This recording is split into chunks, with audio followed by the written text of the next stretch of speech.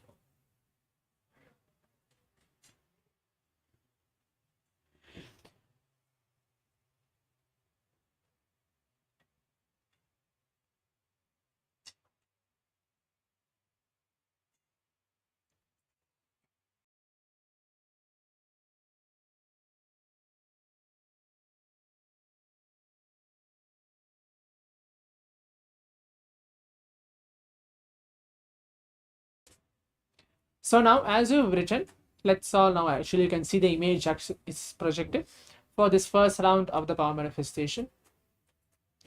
It's in beautiful form of Nataraja, which is that in this first round, and it's like completely undescribable, where you can see what all the different colors in the form of Nataraja, which is that. The background as well is kind of a blur background, where there is a red, blue, yellow, and the deity is the main highlight of this very picture. So if you're even able to see, I'm able to see some form of Paramashiva, even that is a manifestation. So the first round, it was the picture of Nataraja. Now let's enter the second round of the power manifestation. Please close your eyes. Please blindfold yourself. Put on your eye bands now.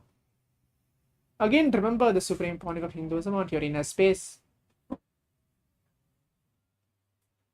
Start chanting the Mahavakya intensely, and we'll begin the second round. Om Nithyananda Paramashivoham.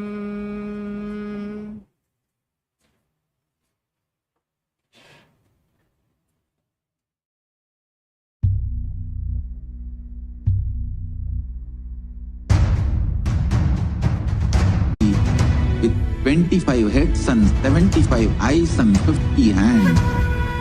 Visualize, meditate, connect with him. He is a living, alive being. Drop your form into his form and dissolve.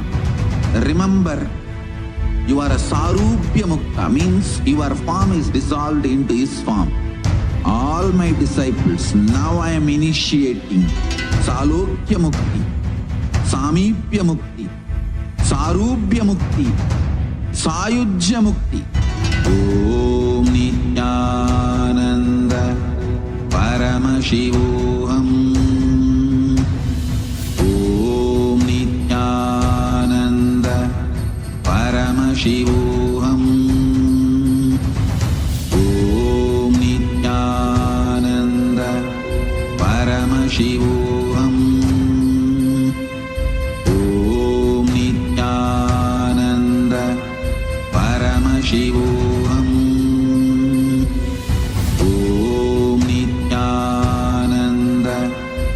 Paramashivoham. Om Nithyananda Paramashivoham. Om Nithyananda Paramashivoham. Om Nithyananda Paramashivoham.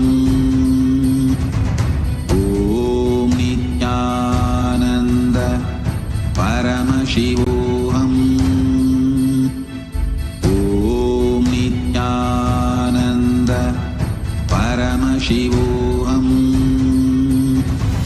Om Nithyananda Paramashivoham.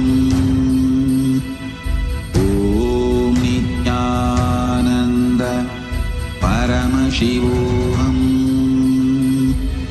Om Nithyananda Paramashivoham. Om Nithyananda Paramashivoham. Om Nithyananda Paramashivoham. Om Nithyananda Paramashivoham. Om Nithyananda Paramashivoham. Om Nithyananda Paramashivoham. Om Nithyananda Paramashivoham.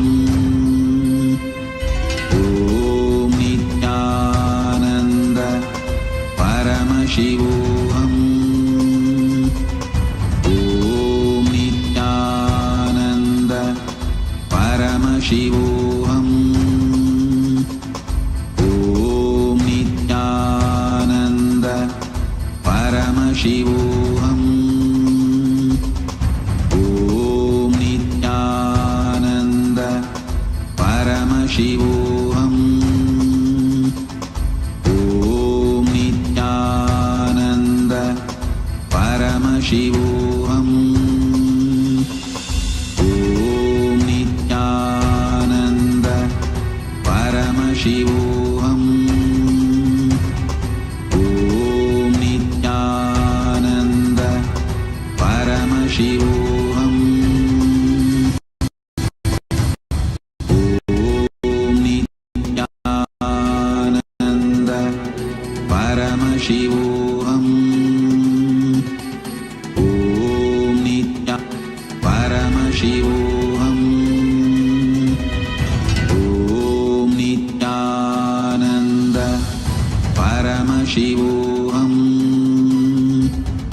Om Nithyananda Paramashivoham.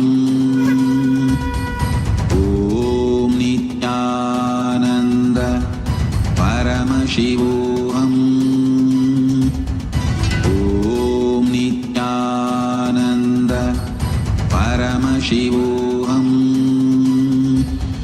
Om Nithyananda Paramashivoham. Om Nithyananda Paramashivoham. Om Nithyananda Paramashivoham. Om Nithyananda Paramashivoham. Om Nithyananda. Yes. So as we completed the second round of the power manifestation, I think this was quite a little longer round as well for all of us to sit and actually see and remember Swamiji more and allow us to be in that very simple feeling connection with the master. And please open your eyes if you're already now let's all take a moment to write down all your answers, whatever you're able to see, whatever other revelations through the third eye which was revealed to you in this second round of the power manifestation. Let's take a moment to write everything down. Do not hesitate yourself first. The first part is do not hesitate yourself to even open up to write down everything what you are able to see through your third eye. Because at the end, every time I repeat this very one thing, at the end that you are not manifesting, it is Swamiji who is manifesting through you in this entire round of the power manifestation. So make sure you write everything in detail. It can be colors, it can be even shape, or it can be even nothing. If you're not even able to see anything, that is also okay. But make sure you attempt the power manifestation rounds and see, because more and more when you sit and manifest, more and more power manifestation happens.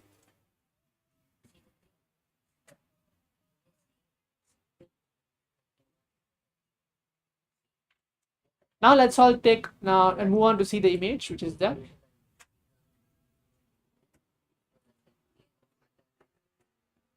As you can see, it's a beautiful form of Ganesha which is there in this round of the power manifestation. And in the background as well, there are like many deepas, kind of lamps, which is there as well. It's wonderful to see Ganesha actually there in a very small and it's very beautiful deity of Ganesha, which is there in this second round of the power manifestation.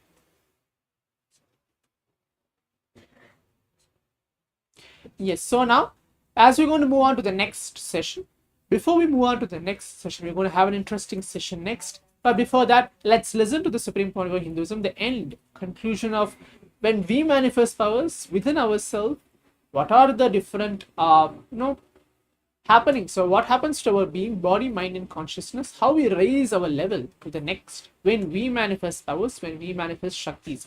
That's a short clip, but you can watch that as well. As we prepare ourselves, we're going to move on to the next session very shortly. But if you have any of the experiences, maybe in these 2 rounds we had, if you have actually manifested both rounds, quickly go ahead, even you can go ahead onto the social media, maybe in the Facebook, Instagram, or Twitter, share your experience on that. You can maybe tag Swamiji's account as well, telling that yes, this is what I've been experiencing. All these power manifestation signs, which is this all is just a glimpse of you manifesting, or even I'm introducing that to each one of you. But in the Paramashivoham, in this Paramashivoham program, which is coming up within the next 2 days, every one of us, all of us are going to experience not only this one power, the power of third eye, but more than 21 or 50 plus powers which are going to get initiated through all of us. Plus, the most special thing is Swamiji's darshan, which is there, and he himself will be initiating all of us through the Naina Diksha, the 2-way video conferencing itself directly. So we can sign up yourself. You can see the below. There are 2 different links which are there. The first one is the e-citizen Rudra link, where you can become a member of KAILASA, one of the brahmacharis, to join and involve yourself, practice the space of unclutching, practice power manifestation, and change your life completely different. The next is an intention for the Paramashivoham program. You can enroll yourself, scan the QR code, or go to the link and actually register either one of the levels, Paramashivoham level 1, level 2, or the level 3, any one of those. Whichever program you choose, that you want to fit yourself into that and attend the whole 21 days sincerely and intensely. And below that as well, there is a sign up link for the third eye scanning. As you can see, there is an e-citizen info/PM manifestation. You can go ahead and even sign up for that. As in an upcoming sessions, maybe in an hour or 2, we're going to have a third eye scanning directly, where they're going to be scanning you and telling all the problems, diagnose it, and give the healing solution immediately, where you can transform your life not after 1 week, not after like 1 year. At that very particular moment, when you apply those techniques revealed through the third eye, you will see a change happening in your life during that third eye scanning session, which is going to happen next in our upcoming sessions. So stay tuned, as sit back and watch the conclusion, listening to the powerful cognition, why we should manifest powers, and how when we practice powers, manifesting powers every day, what happens to our being. Thank you, Nithyananda.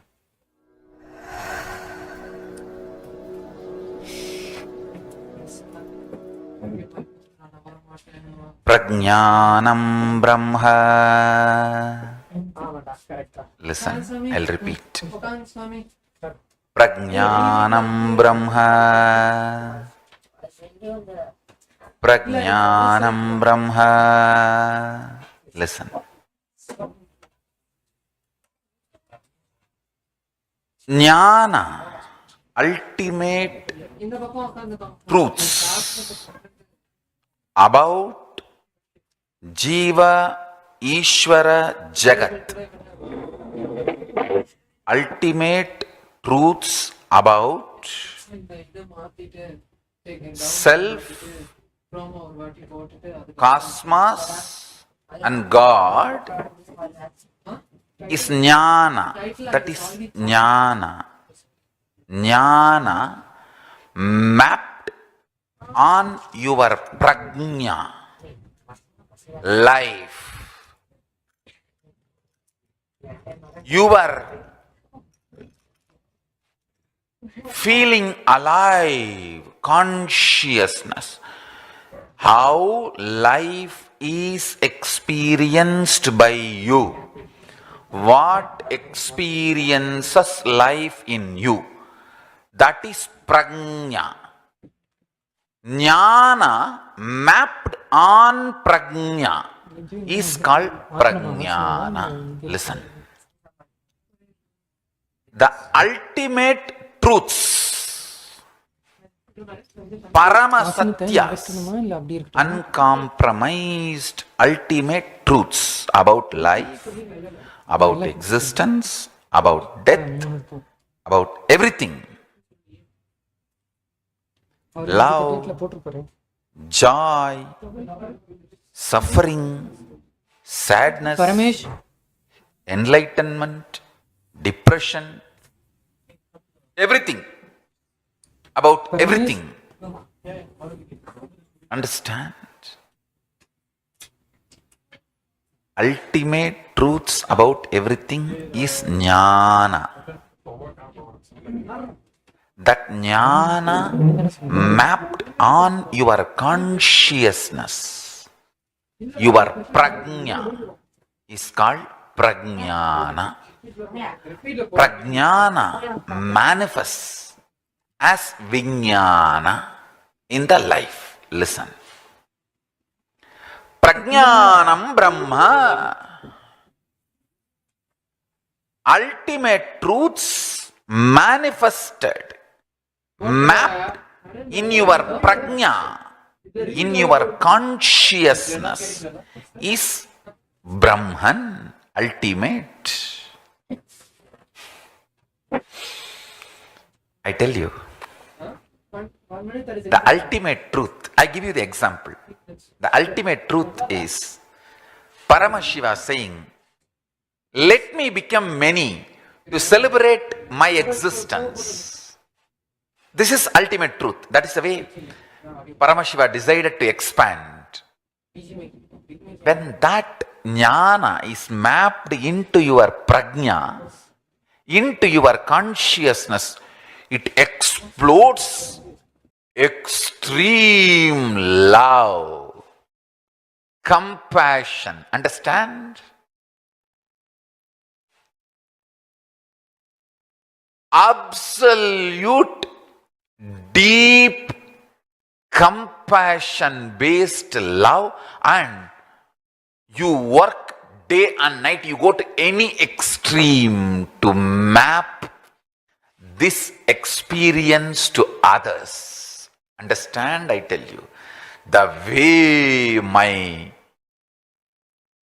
enlightenment rushes to all of you as initiation, the way my Guru's enlightenment rushed to me as initiation, it is like Ganga flowing.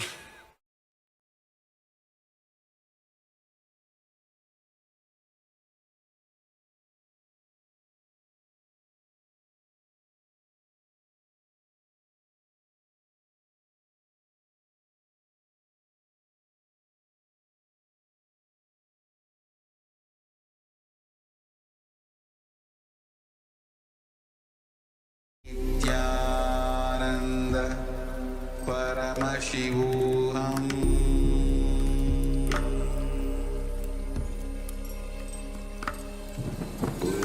Om Nithyananda Paramashivoham.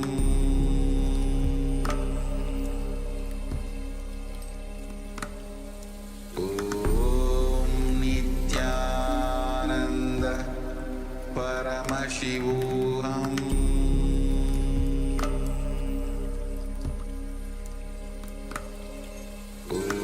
Om Nithyananda Paramashivoham.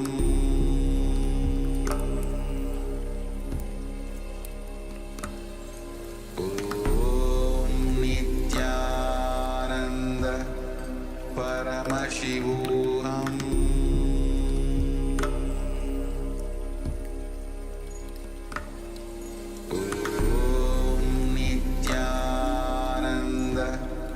Paramashivoham.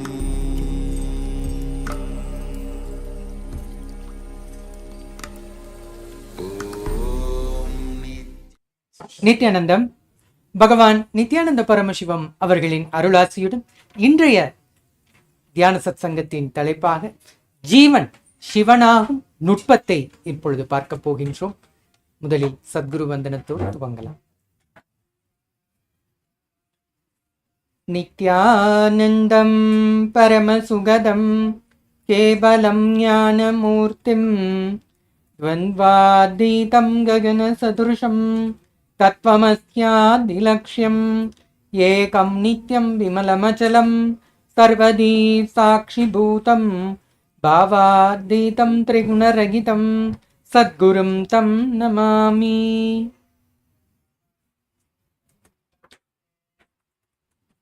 Nithyanandam பகவான் நித்யானந்த பரமசிவம் அவர்களின் அருளாசியுடன் இன்றைய இந்த தியான சத்சங்கத்தின் நாம் பார்க்க போகின்ற தலைப்பு ஜீவன் சிவனாகும் நுட்பம்.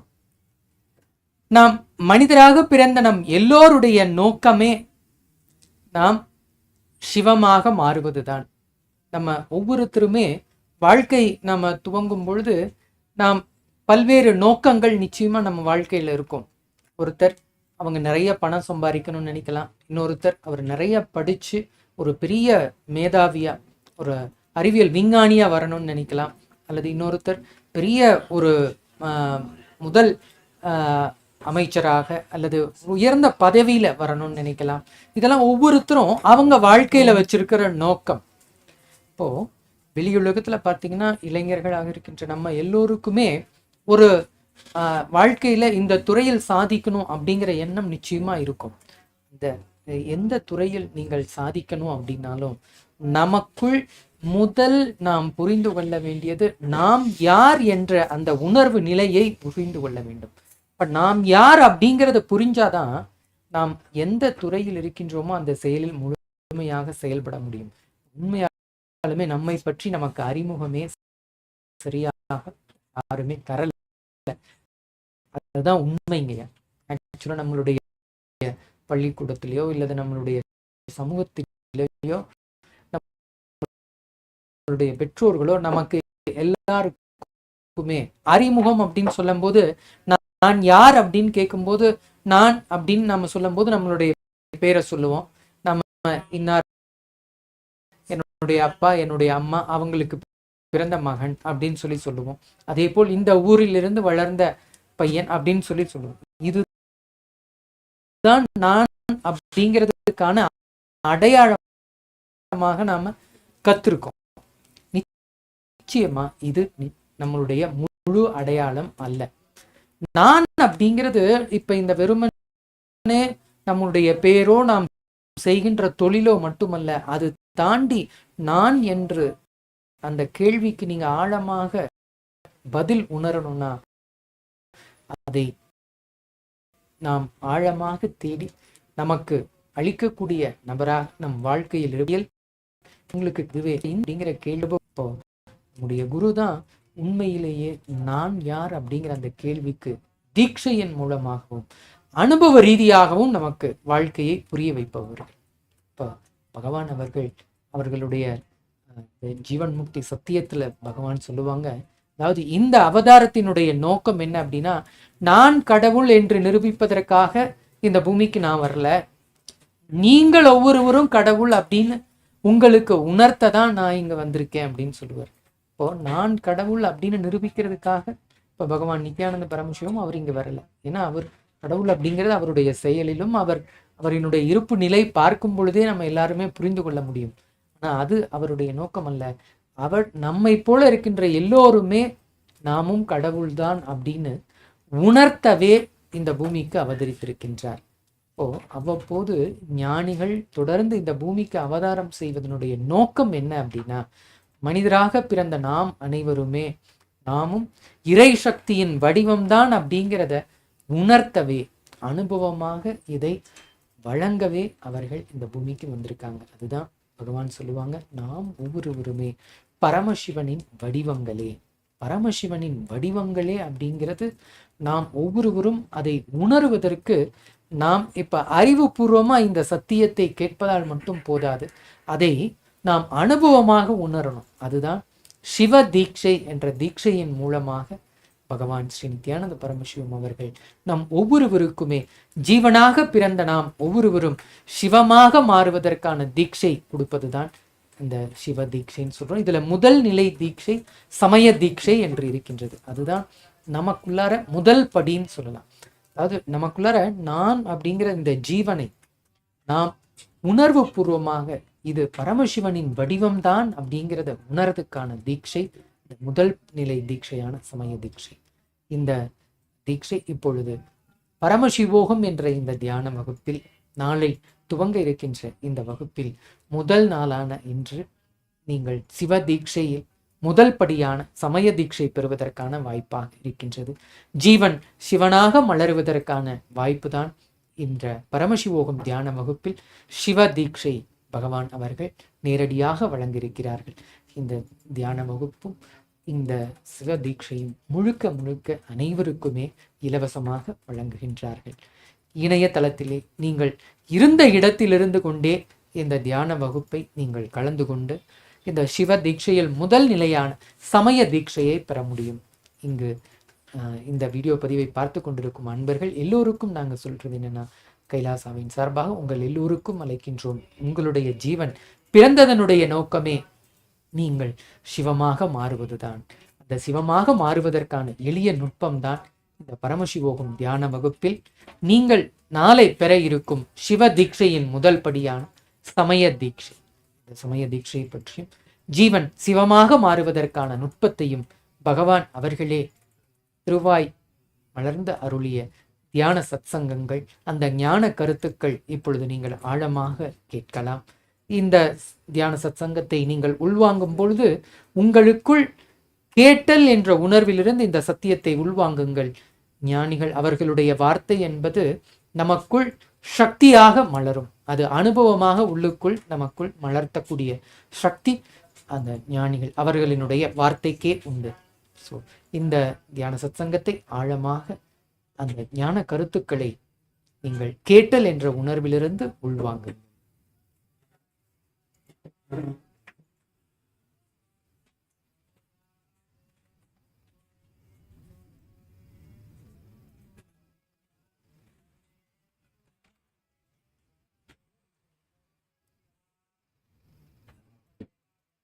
வேதங்கள் வாழ்வின் அடிப்படை அறிவியல்.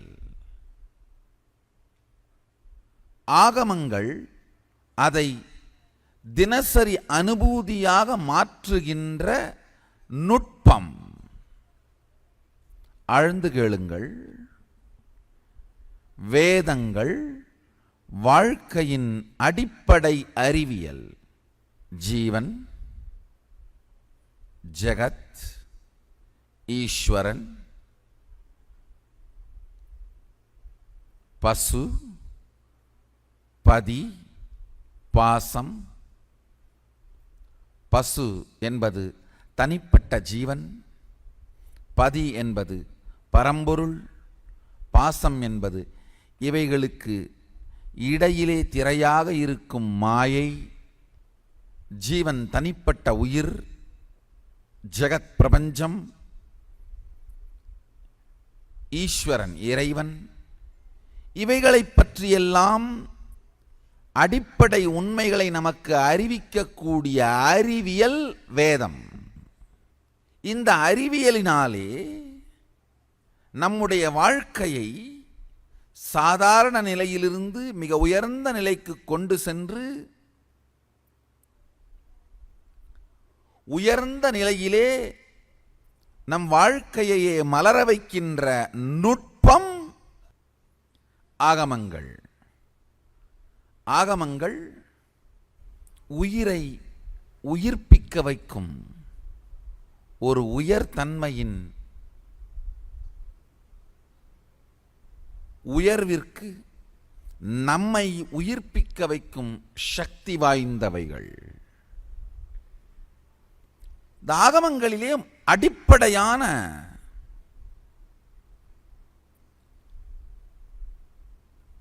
ஒரு சத்திய கட்டமைப்பு,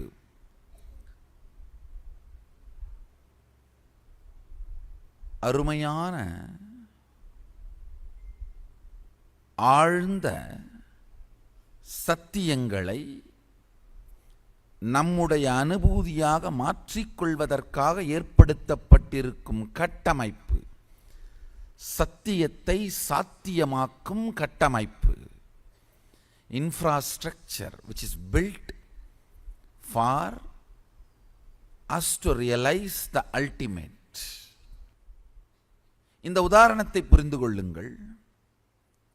பெரும் வெள்ளம் ஒரு அணையாலே தடுக்கப்பட்டிருக்கின்றது.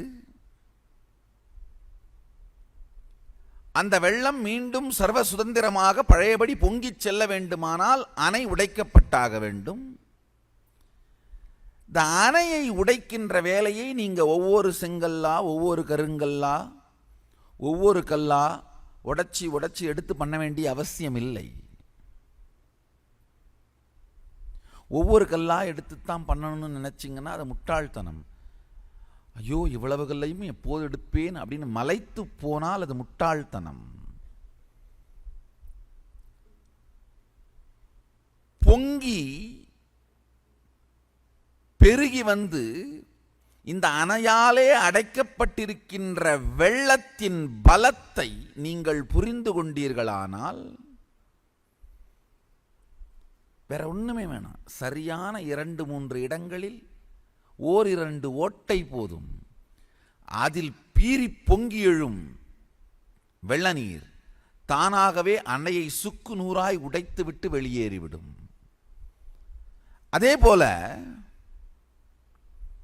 நமக்குள்ளே ஆத்ம அனுபூதி சதாசிவ பரம்பொருள் அணையால் தடுக்கப்பட்டிருக்கும் வெள்ள நீரைப் போலே பொங்கிக் கொண்டிருக்கின்றார். அந்த அணைதான் சுய சந்தேகம், சுய மறுப்பு, சுய வெறுப்பு. சுய சந்தேகம் செல்ஃப் டவுட், சுய வெறுப்பு செல்ஃப் ஹேட்ரட், சுய மறுப்பு செல்ஃப் டினையல். சுய சந்தேகமும் சுயமறுப்பும் சுயவெறுப்பும் சேர்ந்ததைத்தான் அகங்காரம்னு சொல்றோம். பாசம்னு சொல்லலாம். நம்மை பற்றி நமக்கே தெளிவில்லாமல் இருப்பதனால் ஏற்படும் மாயை. பொங்கி வருகின்ற சதாசிவ பரம்பொருளின் சக்தி, பரசிவ பரம்பொருளின் சக்தி அகங்காரமாகிய சுயசந்தேகம், சுயமறுப்பு போன்றவைகள் அணை போலே அதை தடுத்துக் கொண்டிருக்கின்றது. நீங்க நினைக்கலாம் இது எல்லாத்தையும் எப்போ எடுத்து பரம்பொருளின் சக்தி பேரறிவாற்றலாக பரவுவதற்கு அனுமதிக்கப் போகின்றோம்? எப்போ அது பறந்து விரியப் போகிறது? ஆழ்ந்து புரிந்து கொள்ளுங்கள். உங்களுக்குள்ள இருக்கிற ஒவ்வொரு தடையையும் விலக்க வேண்டிய அவசியம் இல்லை. சரியான ஒரு சில தடைகளை மட்டும் விலக்கினீர்களானால், எப்படி இந்த அணையிலேயே ஒரு சில துளைகளை மட்டும் இட்டாலே போதும், வெள்ளத்தின் சக்தியால் அணை உடைந்து பொங்கி பெருகும். அது மாதிரி நாம் நம்மை பற்றி வைத்திருக்கும் கருத்தான அகங்காரத்திலே ஒரு சில துளைகளை இட வேண்டும். அந்த துளை இடுறதுனா என்னன்னா சக்தி வெளிப்பாடு. நம்மை பற்றி நாம் வைத்திருக்கும் கருத்தை மாற்றுதல். நஞ்சாய் இருக்கும் நெஞ்சை பஞ்சாய் மாற்றுதல்.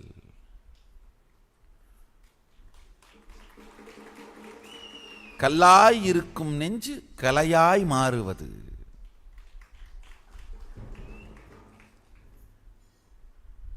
நம்முடைய உணர்விற்குள்ளே நம்மை பற்றி நாம் வைத்திருக்கும் கருத்துக்கள் சக்தி வெளிப்பாட்டின் மூலமாக மாறத் துவங்கினால்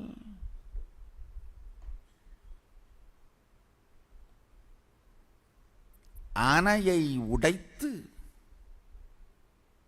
வெள்ளம் பொங்குவது போல் நம் பாசத்திரையை அறுத்து பதி பசுவிற்குள் பொங்கிப் பெருகுவான். பரமசிவன் பரசிவன் ஜீவனுக்குள் பொங்கி பெருகி தன் சாநித்தியத்தை நிலைநிறுத்திக் கொள்வதுதான் ஜீவன் சிவனாகும் சிவ வாழ்க்கை. நித்யானந்தம். பகவான் நித்யானந்த பரமசிவம் அவர்கள் நம் ஒவ்வொருவருக்குள்ளும் இருக்கின்ற நான் என்ற இந்த அடையாளத்தின் சத்தியமான ஜீவன் சிவம் என்பதை உணர்த்தினார்கள்.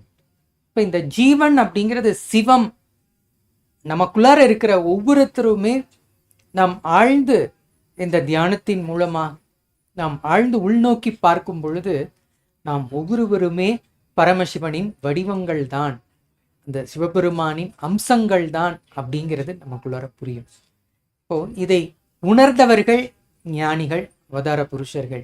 இதை நம் எல்லோருக்கும் அனுபவமாக உணர்த்தவே அவர்கள் இந்த தியான முகாம்கள் மூலமாக தீட்சைகளை வழங்கி நம் எல்லோருக்கும் அதை அனுபவிக்க வழங்குகிறார்கள். இப்போ அந்த சிவபெருமான் அப்படிங்கிற இந்த உணர்வை நாம் எப்பொழுது பெற முடியும் அப்படின்னா, நமக்குள்ளார ஒரு முறையாவது அந்த சக்தியை வெளிப்படுறத நாம பார்த்தாதான் நமக்குள்ளார அந்த நம்பிக்கை பிறக்கும். இப்போ நம்ம வாழ்க்கையில் என்ன தொடர்ந்து நடந்துட்டு இருக்குன்னா, நாம் உள்ளுக்குள்ளார அந்த கடவுள் சக்திகிட்ட நம்ம என்ன கேட்குறோம், நீங்க எனக்கு அந்த சக்தியை கொடுங்க, அதுக்கப்புறமேல் நான் அந்த சிவன் அப்படிங்கிறத நான் ஒத்துக்கிறேன் அப்படின்னு நாம சொல்றோம்.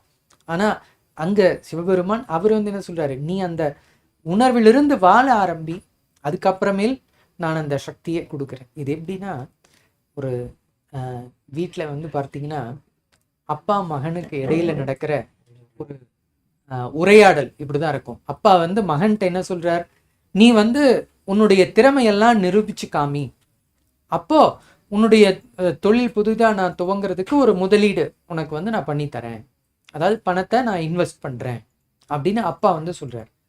மகன் வந்து அவருக்கு பதிலாக என்ன சொல்கிறாரு, இல்லை நீங்கள் வந்து எனக்கு ஒரு முதலீடு ஏதாவது ஒரு தொகை கொடுத்தீங்கன்னா தானே நான் வந்து என்னுடைய திறமையெல்லாம் காமிச்சு இந்த தொழிலில் நான் பெரிய வெற்றி அடைய முடியும், நிறைய பணம் சம்பாதிக்க முடியும். நீங்கள் முதல்ல முதலீடே கொடுக்கலைன்னா நான் எப்படி என்னுடைய திறமையை காமிக்கிறது அப்படின்னு மகன் வந்து அப்பா கிட்ட தொடர்ந்து கேட்டுக்கிட்டு இருக்கிற அந்த உரையாடல். இது எப்படின்னா, அவங்களுக்கு இடையில இருக்கிற அந்த முரண்பாடு, நீ முதல்ல உன்னுடைய திறமையை காமி, அதுக்கப்புறமேல் தான் நான் நம்பி உனக்கு பணத்தையே கொடுக்க முடியும், இல்லைன்னா பணம் வீணாக போய்டும்னு அப்பா ஒரு பக்கம்.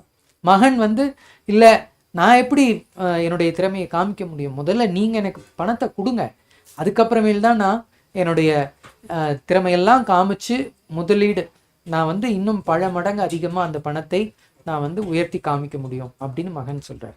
இப்போ இவங்க ரெண்டு பேருக்கு இடையில யார் வந்து அவங்களுக்கு இந்த தீர்வை கொடுக்க போவர் அப்படின்னு பார்த்தீங்கன்னா, நமக்கு வாழ்க்கையில் கிடைக்கின்ற பகவான் ஸ்ரீ நித்யானந்த பரமசிவம் போன்ற ஞான அவதார புருஷர்கள்.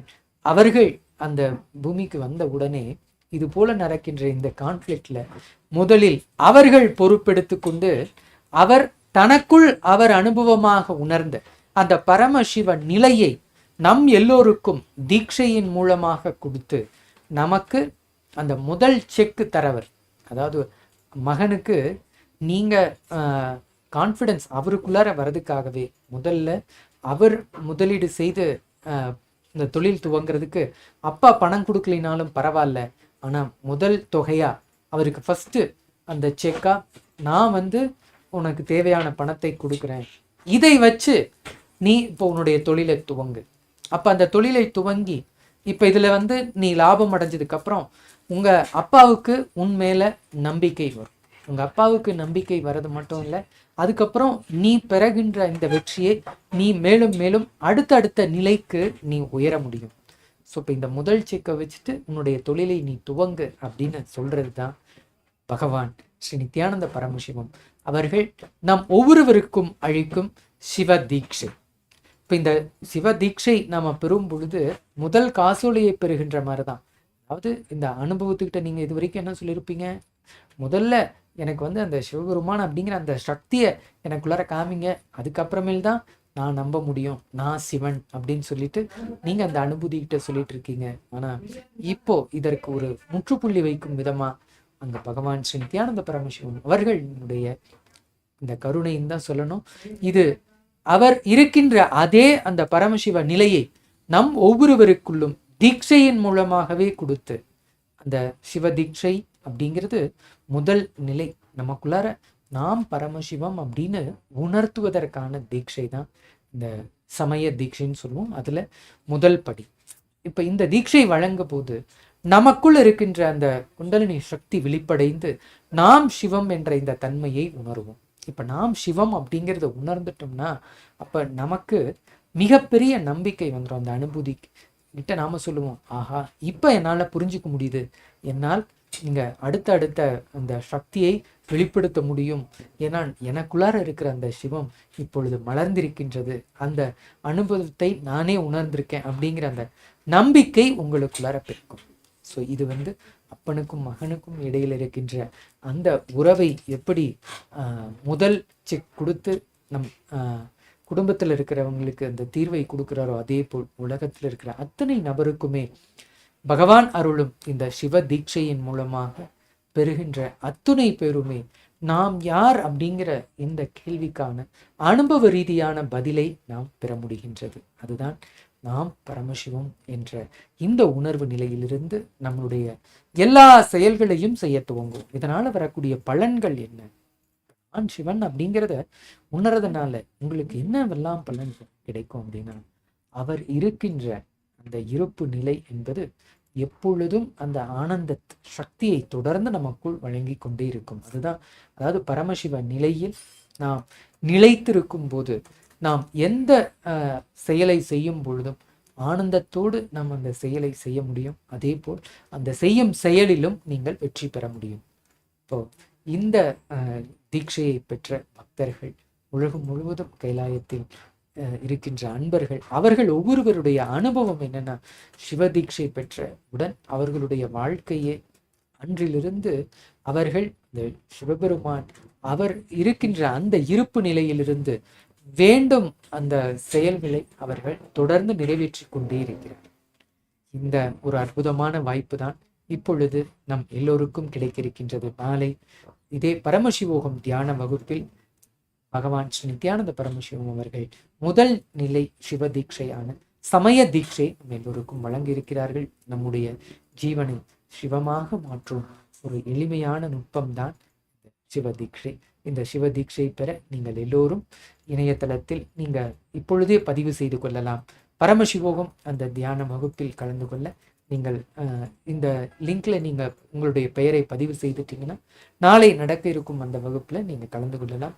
அதில் முதல் நாளான நாளை நீங்கள் சிவோகம் தியான வகுப்பில் சிவ தீட்சையை பெறப்போகிறீர்கள். இப்பொழுது பகவான் அவர்களே அருளி இருக்கின்ற இந்த ஞான சத்தியங்களின் அடுத்த ஆழமான கருத்துக்களை இப்பொழுது வீடியோ பதிவை நாம் எல்லோரும் ஆழமாக கேட்கலாம். கேட்டல் என்ற உணர்விலிருந்து உள்வாங்குங்கள். ஆழ்ந்து புரிந்து கொள்ளுங்கள். தன்னை பற்றி தான் வைத்திருக்கும் கருத்து மாறுவதற்கான ஒரே வழி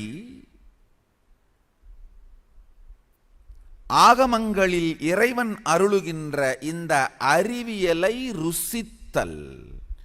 வெறும் ரசித்தலால் வாழ்க்கை மாறுவதில்லை. இப்போ எல்லா ஆலயங்களிலும் நடக்கின்ற திருவிழாக்கள், கோலாகலங்கள், இவைகளெல்லாம் ஆகமங்களின் அளவு கடந்த தன்மையை ரசிப்பதற்கான வாய்ப்பு. ஆகமங்களுடைய கிரியாபாதம் பரம்பொருளின் மகிமையை ரசிப்பதற்கான வாய்ப்பு. ஞானபாதமோ பரம்பொருளின் தன்மையை ருசிப்பதற்கான வாய்ப்பு. கிரியாபாதம் பரம்பொருளின் தன்மையை ரசிப்பதற்கான வாய்ப்பு. ஞானபாதம் பரம்பொருளின் தன்மையை ருசிப்பதற்கான வாய்ப்பு. கிரியாபாதத்திற்கு முன் நம்மை நாமே தயார்படுத்திக் கொள்ளுதல் தான் சரியாபாதம். ஞானபாதத்திற்கு முன்பு நம்மை நாமே தயார்படுத்திக் கொள்ளுவதுதான் யோகபாதம். ஆகமங்களின் இந்த 4 பாதங்களுமே நம்மை சதாசிவத்தன்மைக்குள் செலுத்தி நாம் சதாசிவத்தன்மையை வாழ்வதற்கான வழிதான். நாம் பரம்பொருளை, இறைவனை, சதாசிவப் பொருளை அனுபூதியாக அடைந்து சதாசிவத்தன்மையை வாழ்க்கையின் ஒவ்வொரு நிலையிலும் வெளிப்படுத்துவதுதான் ஆகமங்களின், வேதங்களின் சாரம். அது நமக்கு அளிக்கும் சத்தியம். பிரச்சனையே இந்த சத்தியத்தை யாரும் மறுப்பதில்லை. அது சாத்தியமா இல்லையா என்கிற நிலையில்தான் சிக்குகிறார்கள். சாத்தியம் சாத்தியமில்லை என்று வாத பிரதிவாதங்கள் எப்போதும் நிகழும். அந்த காலத்தில் சாத்தியம்பா, இப்பெல்லாம் முடியுமா?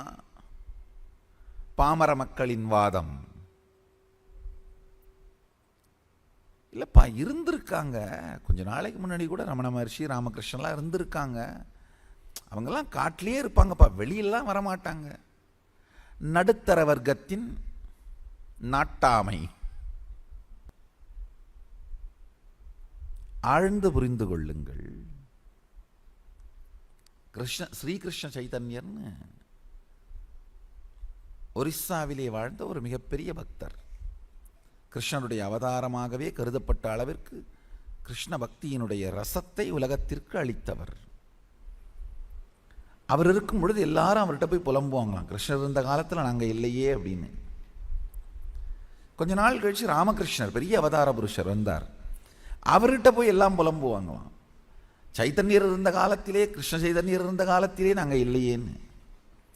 கொஞ்ச நாள் கழிச்சு ரமண மகர்ஷி, அவர்கிட்ட போய் எல்லாம் புலம்புவாங்களாம், ஐயோ ராமகிருஷ்ணர் இருந்த காலத்தில் நாங்கள் பிறக்கலையே அப்படின்னு. மனித மனமே இப்படித்தான். இருக்கும் வரை கல்லால் அடித்து, சென்றமின் கல் சிலையால் வடித்து வாழ்க்கையை வீணடித்துக் கொள்வது. இருக்கும் பொழுது கல்லால் அடித்தல், சென்றபின் கல்லால் வடித்தல். இருக்கும் பொழுது கல்லால் அடித்து, சென்றபின் கல்லால் வடித்து, கடைசி வரை தன் நெஞ்சக்கல்லை கல்லாகவே வைத்து வாழ்க்கையை சீரழிக்கிறார்கள்.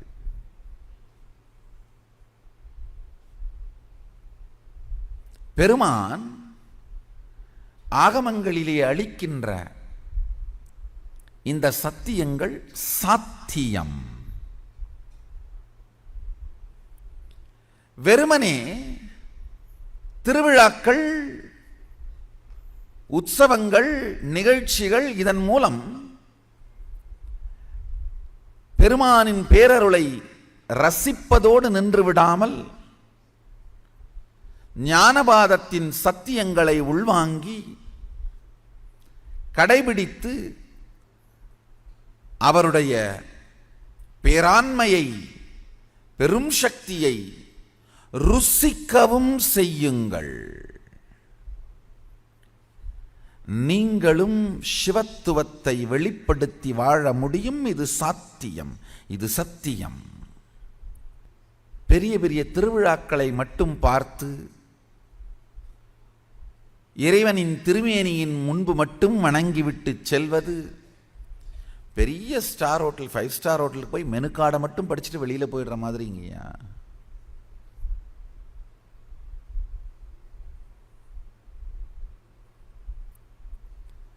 நாமே சக்தி வெளிப்பாட்டை அனுபூதியாக அறிந்து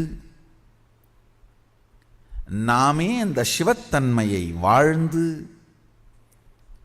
சதாசிவத்துவத்தை வெளிப்படுத்துவதுதான் உண்பதற்கு சமம். வெறுமனே ரசிப்பது வேறு, ருசிப்பது வேறு.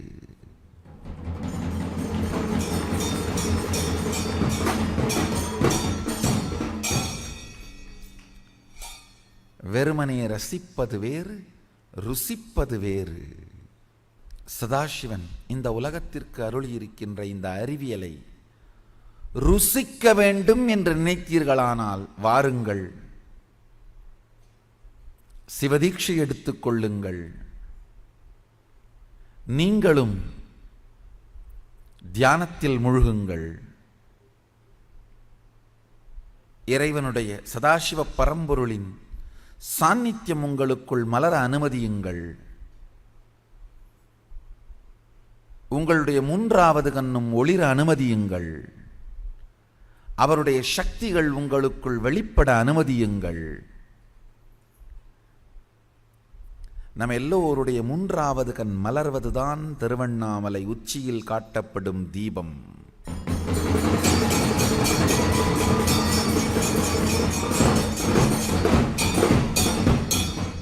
மலை தீபம் பெருமான் பேரருளை ரசிப்பது, அகத்தீபம் பெருமான் பேரருளை ருசிப்பது.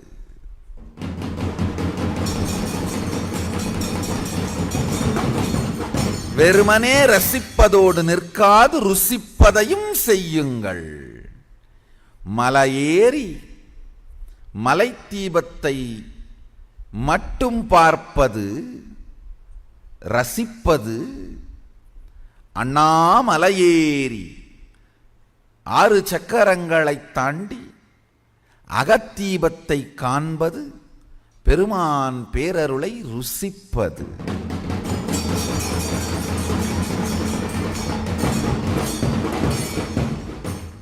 ரசிப்பதை மாத்திரம் செய்யாமல் பெருமான் பேரருளை ருசிப்பதையும் செய்தீர்களானால் வாழ்வு பெருவளம் பெற்று சதாசிவத்தன்மையில் மலர்ந்து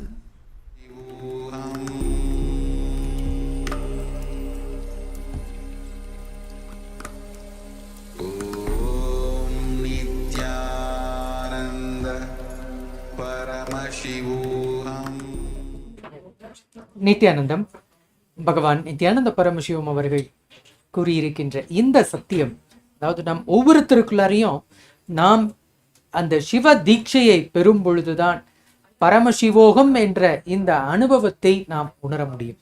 இப்ப இந்த தீட்சை என்பது இப்போ நாம் பெறுவதற்கு நமக்கு ஏதாவது தகுதி இருக்கா? பலரும் அன்பர்கள் கேட்டிருக்காங்க. அதாவது எல்லா இனத்தவர்களுக்கும் எல்லா உயிர்களுக்குமே இந்த சிவ தீட்சை, முதல் நிலை தீட்சையான சமய தீட்சை எல்லாருக்குமே கொடுக்கணும் அப்படின்னு எம்பெருமான் இங்கு ஆகமத்துல அவரே வகுத்து தந்திருக்கார். இதுல ஜீவராசிகள் எல்லோருக்குமே, மனித இனம் மட்டுமல்ல எல்லா உயிர்களுக்குமே இந்த சிவ தீட்சையான முதல் நிலை தீட்சை, சமய தீட்சை வழங்க வேண்டும் என்று சொல்லி இருக்கிறார்கள். இதுல இப்ப இந்த தீட்சை பெறதுக்கு எல்லோருக்குமே அந்த தகுதி இருக்கின்றது. நீங்கள் அனைவருமே வந்து இந்த தியான வகுப்பில் கலந்து கொண்டு சிவ தீட்சை பெற முடியும். இதற்கு தீட்சை பெற்ற பிறகு இப்ப உங்கள் ஒவ்வொருவருக்குமே நீங்க எந்த இடத்தில் இருக்கிறீர்களோ அந்த இடத்திலிருந்து தினந்தோறும் நீங்கள் சிவ பூஜை செய்து உங்களுடைய தினசரி அந்த வாழ்க்கை, உங்களுடைய வேலைகளை நீங்கள் துவங்கலாம். காலையில் நீங்கள் எழுந்தவுடன் இப்ப நம்மளுடைய கைலாயத்தில் பார்த்தீங்கன்னா ஒவ்வொரு தினமுமே அந்த நித்யானந்த யோக பயிற்சியை செய்துவிட்டு அவர்கள் முதல் குரு பூஜை செய்து சிவ பூஜை செய்வார்கள். சிவ பூஜை செய்வதற்கான தீட்சை பெற்ற அன்பர்கள் எல்லோருக்குமே நீங்கள் இருந்த இடத்திலிருந்தே, வீட்டிலிருந்தவாறே நீங்கள் இந்த சிவ பூஜை செய்ய முடியும். இந்த தீட்சை நீங்கள் பெறும் பொழுது உங்களுக்காக மந்திரமும் வழங்கப்படும். அந்த மந்திர தீட்சை என்பது நீங்கள் 24 மணி நேரமும் தொடர்ந்து அந்த அஜபா ஜபத்திலேயே நீங்கள் இருக்க முடியும். அதாவது வாய் விட்டு நீங்கள் அந்த மந்திரத்தை உச்சரிக்கணுங்கிற அவசியம் இல்லை. நீங்கள் வாய் மூடியவாறே உள்ளுக்குள் அந்த மந்திரத்தை தொடர்ந்து நீங்கள் ஜபித்து கொண்டே இருக்க முடியும். அந்த மந்திரம் உங்களுக்குள் அந்த சிவபெருமான், அந்த பரமசிவ நிலையை நமக்குள் உணர்த்துவார். அந்த ஒரு மந்திரமும் உங்களுக்கு தீட்சையாக வழங்கப்படும். அதில் மிக முக்கியமான மந்திர தீட்சையாக மகா வாக்கியம் உங்களுக்கு மந்திர தீட்சையாக கிடைக்கும். இந்த மகா வாக்கியம் என்பது இதையும் தொடர்ந்து அஜபா ஜபம் செய்து தொடர்ந்து உங்களுக்குள் நீங்க அந்த தியானத்தை நீங்கள் செய்யும் பொழுது மந்திரத்திற்கு அவ்வளோ சக்தி உண்டு. வேண்டும் உங்களுக்குள்ளர அந்த வரங்களை நிறைவேற்றி தரக்கூடிய சக்தி அதற்கு உண்டு. அதே போல் காயத்ரி தீட்சையும், காயத்ரி தீட்சை அப்படிங்கிறது நம் எல்லோருக்குமே அது வழங்கப்படும். அது நம்மளுடைய புத்தி கூர்மையை அதிகப்படுத்துவதற்கான தீட்சை தான் அந்த காயத்ரி மந்திர தீட்சை. சிறு வயதில் குழந்தைகள், அதாவது 7 வயதிலிருந்தே இந்த மந்திர தீட்சை காயத்ரி மந்திரத்தை உச்சாரணம் செய்யும் போது அவர்களுக்குள் இருக்கின்ற அந்த புத்திசாலித்தனம் பல மடங்கு அதிகமாக உயரும். இது குடும்பத்தோடு நீங்கள் அனைவருமே வந்திருந்து இந்த தியான வகுப்பில், பரமசிவோகம் தியான வகுப்பில் கலந்து கொண்டு முதல் நிலை தீட்சையான சமய தீட்சையை பெற்று நீங்கள் எல்லோரும் அந்த மகா வாக்கியம், அந்த மந்திர தீட்சையும் காயத்ரி மந்திர தீட்சையும் பெற முடியும். ஸோ இதற்கான வாய்ப்பு தான். நாளை நீங்கள் பரமசிவோகம் தியான வகுப்பில் கலந்து கொள்ள இப்பொழுது இணையதளத்திலேயே உங்களுடைய பெயரை பதிவு செய்து கொள்ளலாம். இப்போ பகவான் அருளி இருக்கும் இந்த ஞான சத்தியத்தை ஆழ்ந்து அவர் ஜீவன் சிவனாக மலர்த்துவதற்கான நுட்பங்களை சொல்லும் அடுத்த சத்தியத்தை நீங்கள் வீடியோ பதிவை நீங்கள் ஆழமாக கேட்டல் என்ற உணர்விலிருந்து உள்வாங்குங்கள். ஆழ்ந்து புரிஞ்சுக்குங்க. கருத்து அறிவாகாது, அறிவு அனுபவமாகாது, அனுபவம் அனுபூதியாகாது. வெறும் கருத்து உற்சாகம் வேண்டுமானால் அளிக்கலாம். ஒரு சாதாரண நல்ல கருத்தை கேட்டால் உற்சாகம் வேணா வரலாம். உற்சாகம் அனுபூதி கிடையாது, வரும் போய்விடும். சில நேரங்களில் அறிவு வேண்டுமானால் வரலாம் கருத்திலிருந்து, ஆனால் அறிவும் அனுபவம் கிடையாது. சில நேரங்களில் அனுபவம் கூட வரலாம், ஆனால் அனுபவம் கூட அனுபூதி கிடையாது.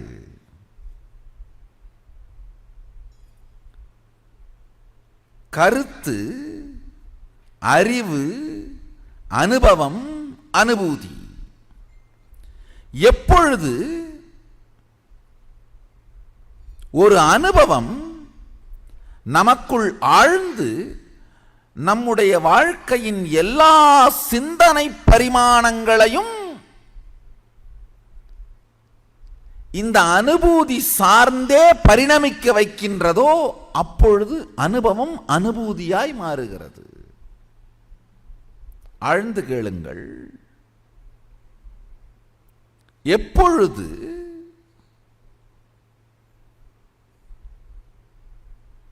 ஒரு சத்தியம் நம் உணர்விற்குள் நிறைந்து நம்முடைய அனுபவமாய் மாறி நம்முடைய எல்லா சிந்தனை ஓட்டத்திலும் மலருகின்றதோ அப்பொழுது அது அனுபூதியாய் மாறுகிறது. உதாரணத்துக்கு, ஒரு ஞான குரு ஆகமத்தை பற்றி அறிமுகம் கொடுத்தா அது கருத்து. அதை பற்றி கொஞ்சம் ஆழமான நுட்பங்களை விளக்கினா அது உங்களுக்கு அறிவு. உங்களை செய்ய வச்சு தீட்சை கொடுத்து ஒரு சக்தியை உங்களை வெளிப்படுத்த வச்சா அது அனுபவம்.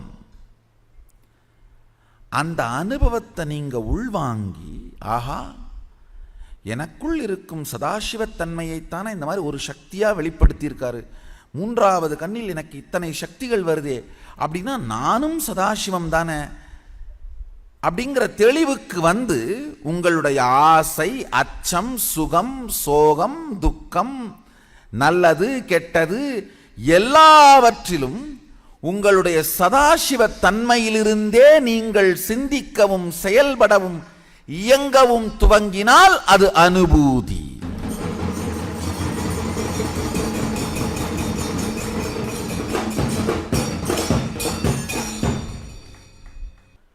மிருக மாமிசத்தை தின்னுகின்ற மனிதனுக்கு காய்கனி உணவின் இனிமைத்தன்மை மனதில் சிக்குவதுமில்லை,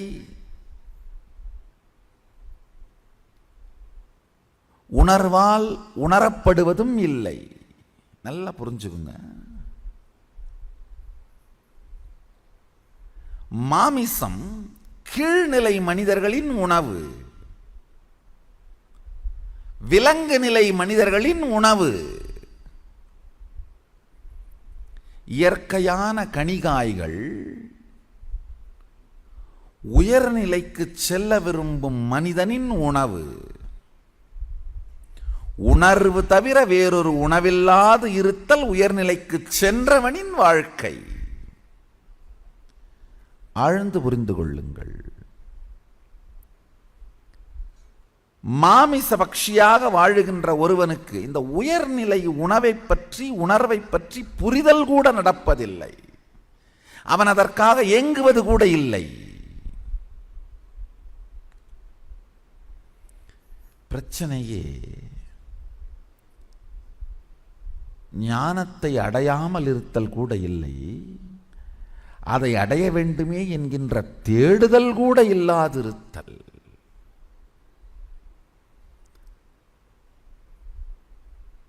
தேடுதல் வந்தால்தான் ஆகமங்கள் கூட தெளிவை அளிக்க முடியும். தேடுதல் வந்தால்தான் ஆண்டவன் கூட அனுபூதியை அளிக்க முடியும். தேடுதல் வராதவரை ஆண்டவனே முன்னாடி வந்தாலும் ஆதார் கார்டு கேட்போம். பிரபஞ்சத்திற்கே ஆதாரமானவன் முன் வந்தாலும் ஆதார் கார்டு கேட்போம். மண்ணை படைத்தவன் வந்தாலும் மண்ணை சுமக்க வைப்போம். நம்மையெல்லாம் விடுதலை செய்வதற்கு வந்தவனை கூட சிறையில் இட முயற்சிப்போம். வாழ்க்கை தேடுதல் இல்லாத பொழுது எதனை பற்றிய தெளிவும் வருவதில்லை. தேடுதல் வரும் பொழுதுதான் வாழ்க்கையில் தெளிவு பிறக்க துவங்குகிறது. சக்திகள் மலரும் பொழுதுதான் சதாசிவத்தன்மை சாத்தியம் என்று நம் எல்லோருக்கும் புரிய துவங்குகிறது. சக்திகளை உங்களுக்கு சாத்தியமாக்கும் தீட்சைகள் ஆகமத்தில் பெருமான் அருளியவாறே சக்திகளை உங்கள் சாத்தியமாக்கும் தீட்சைகள் தொடர்ந்த தியான சத்சங்கங்களில் உங்களுக்கு வந்து சேரும். பரமசிவோகம்.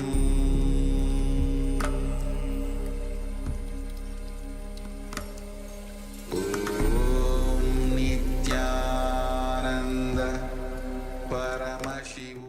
நித்யானந்தம். பகவான் நித்யானந்த பரமசிவம் அவர்கள் அருளிய இந்த ஞான சத்தியத்தை ஆழமாக கேட்டிருப்பீர்கள்.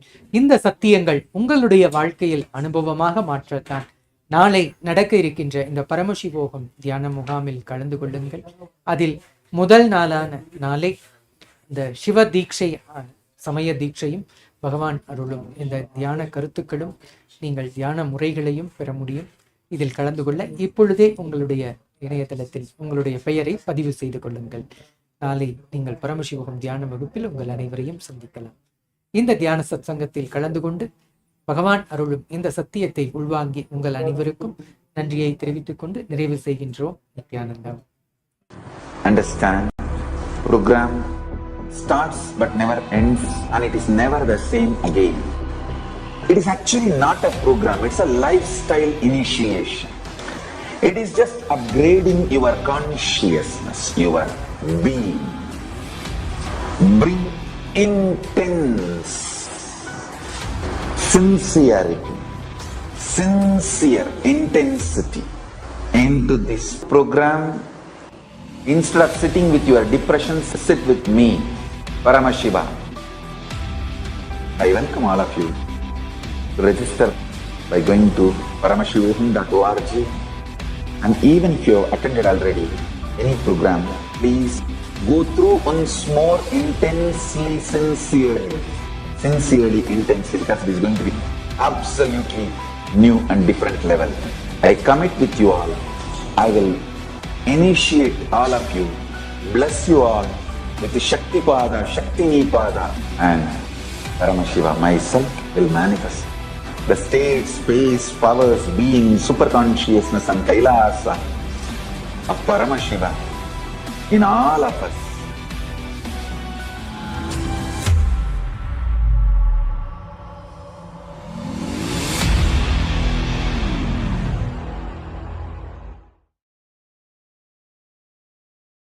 the various steps are used in yoga ultimately to awaken your Kundalini Shakti. Kundalini is the inner potential energy. Once it is awakened, you will experience extraordinary health, physically, mentally, and extraordinary powers, abilities. Starting, if you have started, even in a polluted, crude, raw, diluted form, it's okay. You are welcome. Nothing wrong. But now it is time you look into authentic scriptures.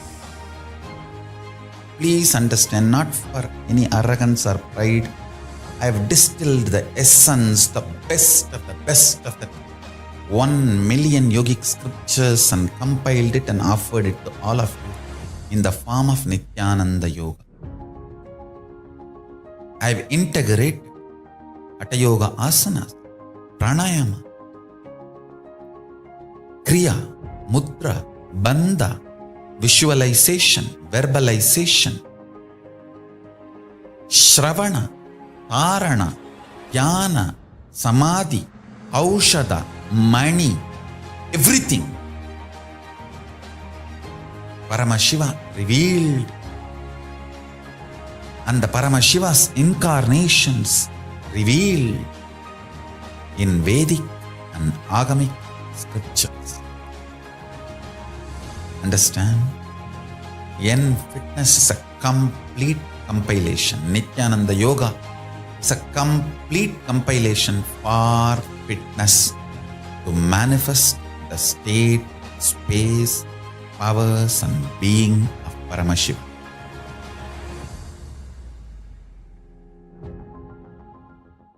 Welcome you all with my love and respects.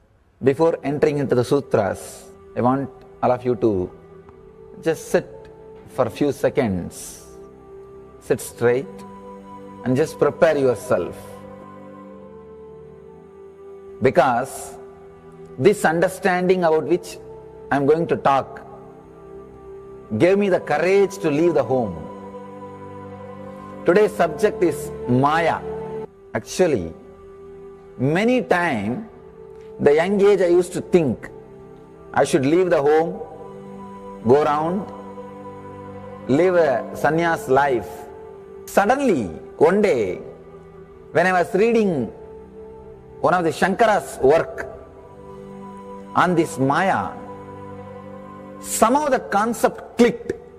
The word Maya cannot be translated into English. Thinking the lesser reality as the higher reality is what we call Maya. What you are seeing, you can't say this is illusion. No, this is not ultimate. Your understanding this is ultimate is illusion. The moment the click happened, I was ready not only to leave the house, decided to live like a Shankara. In the Vedic tradition, anybody wants to become enlightened has to leave their home. They have to become homeless. It is a basic condition for enlightenment. You can't be in your hometown. You have to start wandering, studying, because Nithyananda Paramashivoham.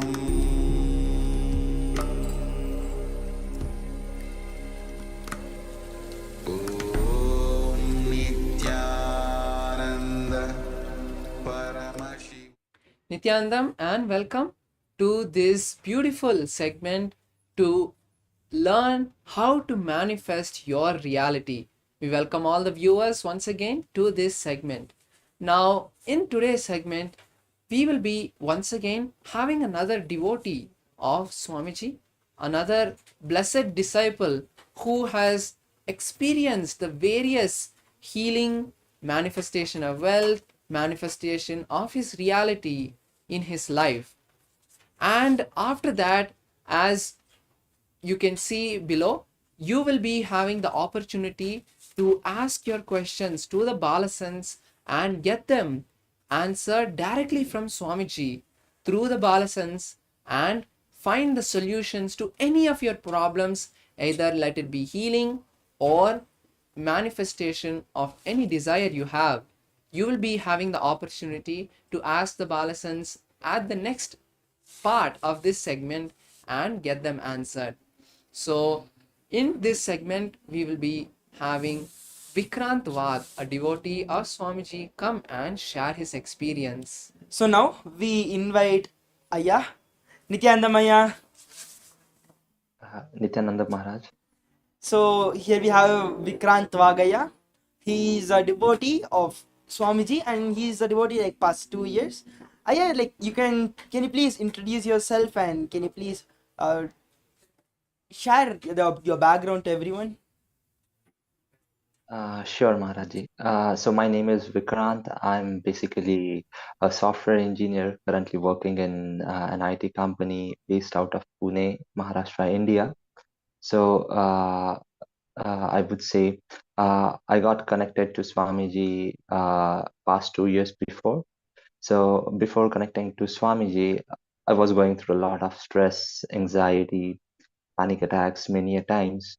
And once in one of the sessions, Swamiji simply said, "Yeah, all of your issues will be resolved," and all my issues were resolved instantly. So that was my very first experience with Swamiji 2 years before. Then a recent experience that I would like to share with all the viewers is that couple of months before, I was going through a lot of stress, some career-related issues, finances. After that, I offered Pratyaksha Puja. So as soon as I offered Pratyaksha Puja, uh, I literally experienced an instant healing. All my patterns were broken. That's a very nice Then the experience. incompletions, yeah, that was literally a very wonderful experience, I would say. I literally instantly felt blissful, and the bliss that I experienced was unimaginable actually. And I still remember, like, it was a memorable thing. Like, it's a unique bliss that we experience. Even like my career related issues, I manifested a job. Means I desired to have a job with a certain company. After getting blessings from Swamiji, I literally manifested a job in the same company, So and you today I'm working manifested it for them. immediately, like once you asked Swamiji after the Pratyaksha Pada Puja, and you immediately got the job which you expected or which you asked for. Yes, it happened within 1.5 weeks. I Wow. received the offer letter. Yeah, currently I'm working with the same company. That's wonderful, Aya. Yeah, and also like previously we had a chat before the session started, and you said that you attended a few programs like the solar eclipse program which happened some time back. So would you like to share any experience you had in that program? Because all the viewers who are watching us are very keen to know about. So in all of our lives, as we know, we have different desires we want to manifest, different problems we want to solve, and where is that place they for 100% they can experience this. And as you have attended some of the programs of Swamiji, attended the darshans, got blessings from Swamiji, can you share your experience that you had in that program or in any other event or seva that you are part of? Yes, so like I did ask Swamiji multiple times for healing during darshans, during satsangs. Whenever Swamiji blessed me, I was receiving my healings and I used to get healed. So that is one of the amazing experience I would share with all the viewers today. Then regarding darshans, the powerful, we literally I personally have experienced Kundalini awakening, Kundalini rising during darshans. Even like the sort of transformation that we have after darshan is unimaginable. It's unique actually, and I would say everyone should at least once experience it. Yes, Aya.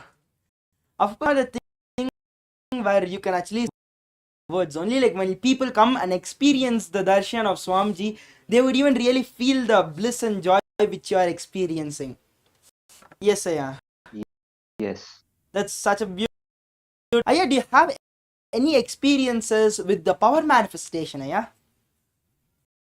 Uh, yes, so DSM sessions or even on YouTube in the Zoom rooms, I have seen many of the people or many of the participants manifesting the powers.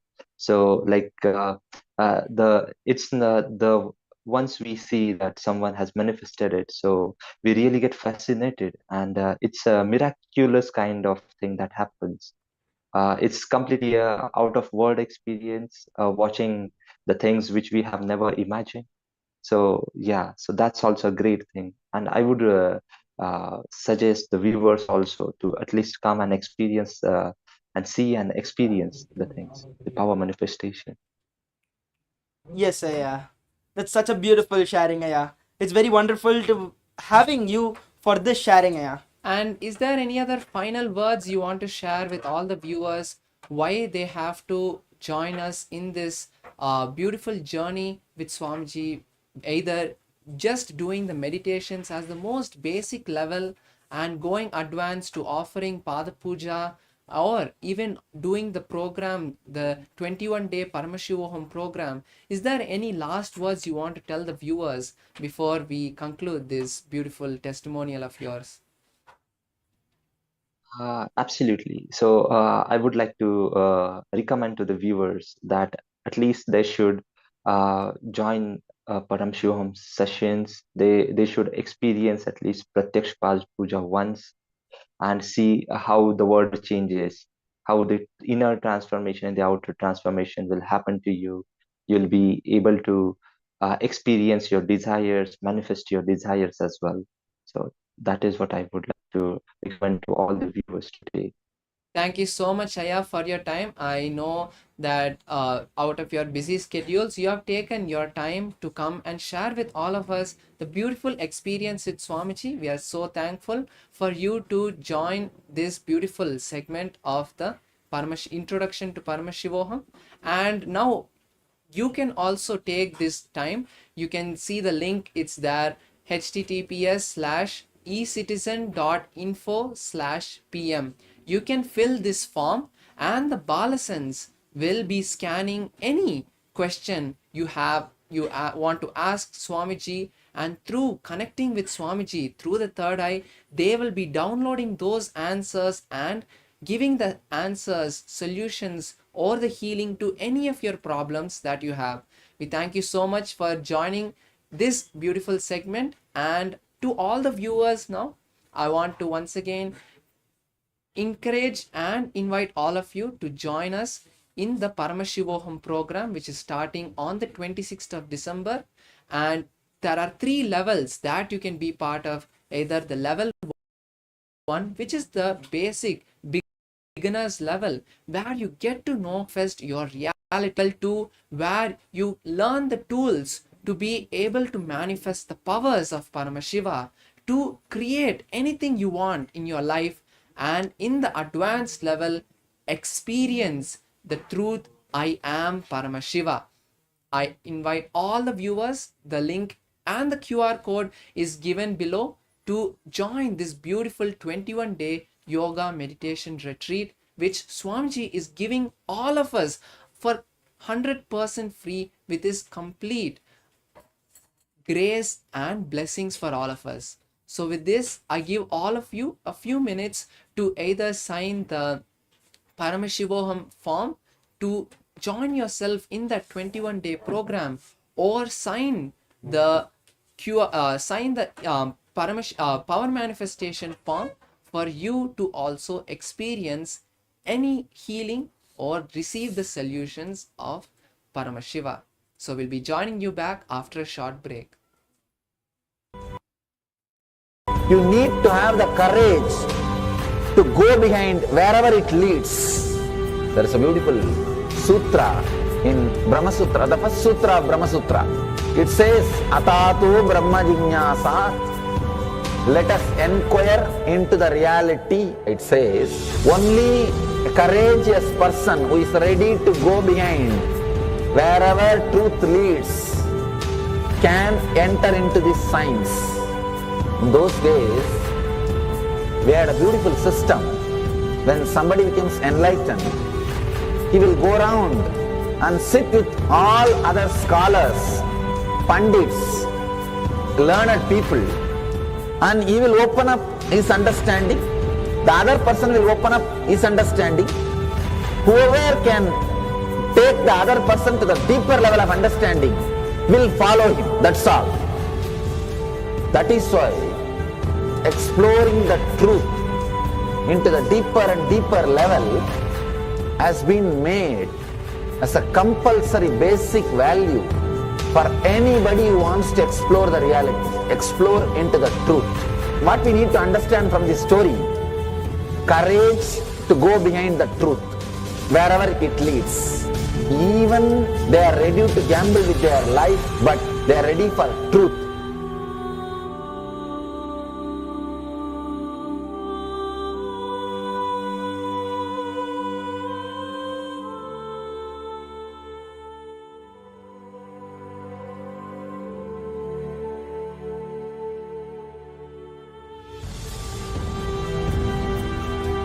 If you accept or start working on the reality, whatever you see can be Maya. It feels as if the ground on which you are standing is opening or giving way, is taken away. It needs courage. It may suddenly open a new door to you. You must be able to go into the door, only then you can see the next door. Because I am trying to reproduce the same understanding and experience which happened in me. Understand? When I understood that Maya, the concept of Maya, it gave me so much of joy and courage to do anything. I decided I will live like a Shankara. There is every possibility you will catch the glimpse. I am not telling you will run away from a home. You will have the same energy and excitement and liberation when you realize this truth. If this one concept Maya is understood logically by you, no suffering can make low curve in you. Nobody can exploit you easily. If you can just open that courage, this understanding can open new doors for you. If you understand this clearly, you will have the courage. If you have little courage, you will have understanding. It's like a circle. Who will start first? I represent KAILASA nation led by Supreme Pontiff of Hinduism, Sri Nithyananda Rudras, which speaks on behalf of 2 billion Hindus around the world who do not have a voice representing them in these international forums.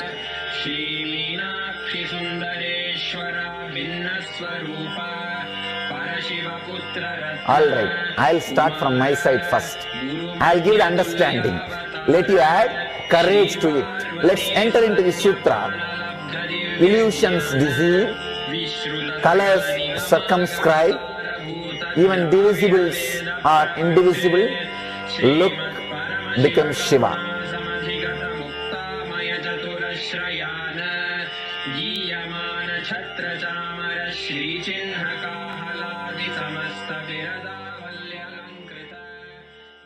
Some of the scientists and researchers who are studying the reflection have found the reference. What is out there is not just 4 dimensions, at least 11 dimensions. The methodology they used, algebraic topology, and the informations they have, they even tried to map it down on the brain of the rat and confirming many of the informations they have make sense. Understand, microcosms, telescope and microscope is algebraic topology. Macrocosms, telescope and microscope together is penetrated by oneness. The moment it is initiated, if the paradigm is penetrated by the oneness, it acts as telescope and microscope together for cosmos, Brahmanda, what is out there. So if you want to understand and manifest the powers, want to experience KAILASA, hold my hand and come along with me. It means sit with integrity and listen and come along with me. I'll take you to Kailasa now.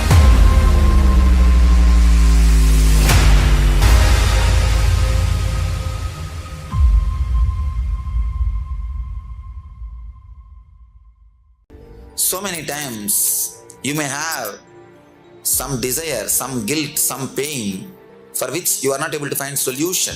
And now the best chance or the best way to get the solution is from Master.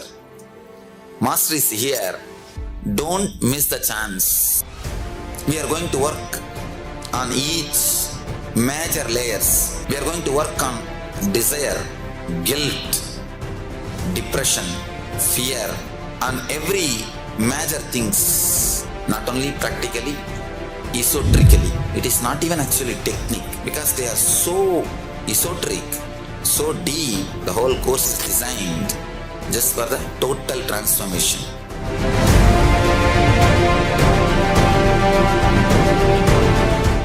Nowadays, there is a multiverse of superhero movies.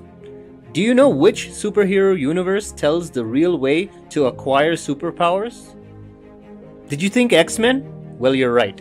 The X-Men movies tell the closest way we can actually acquire superpowers. This is because there are many similarities between the X-Men superpowers and the ways you acquire superpowers as per Hinduism.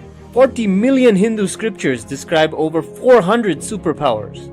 The X-Men's superpowers come from a mutation in their DNA, and because of these genes, they are able to do amazing feats. But in the movies, the X-Men's powers express when the X-Men are exposed to high levels of stress and trauma, like Magneto going through the Holocaust or Deadpool going through the Weapon X program.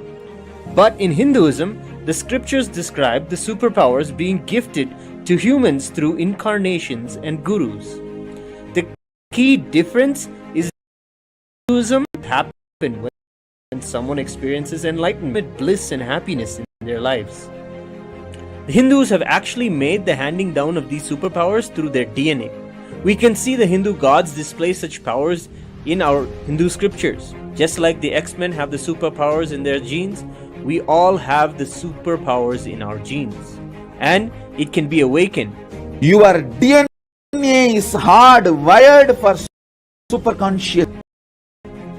With the initiation of the incarnation and Guru, the Supreme Pontiff of Hinduism, Bhagavan Nithyananda Paramashivoham, in the Paramashivoham program, is awakening these 400 powers described in the Hindu scriptures from your very DNA. Register for Paramashivoham.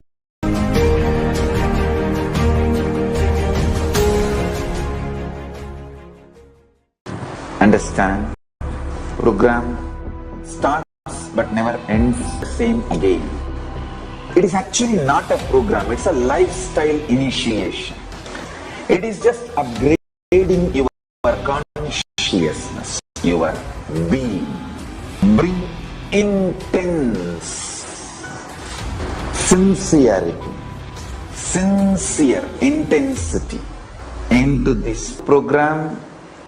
Instead of sitting with your depression, sit with me, Paramashiva. I welcome all of you to register by going to paramashivoham.org, and even if you have attended already any program, please go through once more intensely, sincerely, intensely, because it is going to be absolutely new and different level. I commit with you all. I will initiate all of you, bless you all with the Shakti Pada, Shakti Nipada, and Paramashiva myself will manifest the state, space, powers, being, super consciousness and Kailasa of Paramashiva in all of us.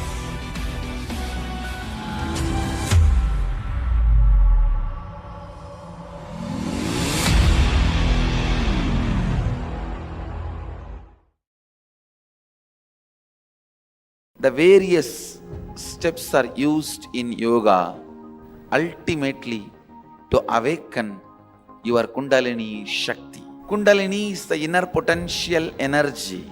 Once it is awakened, you will experience extraordinary health, physically, mentally, and extraordinary powers, abilities, starting, if you have started, even in a polluted, crude, raw, diluted form, it's okay. You are welcome. Nothing wrong. But now it is time you look into authentic scriptures. Please understand, not for any arrogance or pride, I have distilled the essence, the best of the best of the 1 million yogic scriptures and compiled it and offered it to all of you in the form of Nithyananda Yoga. I have integrated Hatha Yoga asanas, pranayama, kriya, mudra, bandha, visualization, verbalization, shravana, dharana, dhyana, samadhi, aushadha, mani, everything. Paramashiva revealed, and the Paramashiva's incarnations revealed in Vedic and Agamic scriptures. Understand? Fitness is a complete compilation. Nithyananda Yoga is a complete compilation for fitness to manifest the state, space, powers and being of Paramashiva.